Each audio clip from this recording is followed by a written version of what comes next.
જો કદાચ કલેક્ટર ઓફિસમાં જાય ભૂલથી તો જવાની જરૂર નહીં પડે, માલ વેચવા એપીએમસી માં જવાની જરૂર નહીં પડે સાહેબ. એના માટે આપણે જીવ આપી દેવા તૈયાર છીએ. એટલી મહેનત આપણે એટલા માટે કરી રહ્યા છીએ, વ્યવસ્થા પરિવર્તન કરવું છે.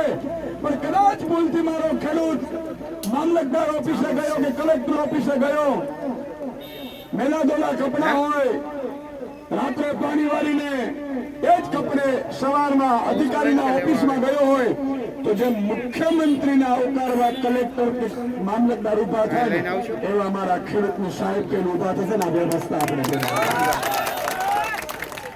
સાહેબ, આ નાની છોડી લડાઈ નથી, આ એક નવી આઝાદીની ક્રાંતિની લડાઈ છે.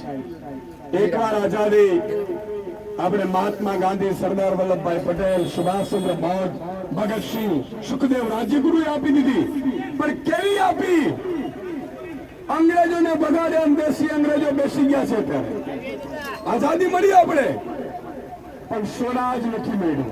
મહાત્મા ગાંધીજીનું સપનું હતું સ્વરાજ. સ્વરાજ એટલે શું? મિત્રો, તમે સામાન્ય પરિવારના હોય તો તમારી સાથે પહેલો ન્યાય થવો જોઈએ, આ વ્યવસ્થાઓ હોવી જોઈએ.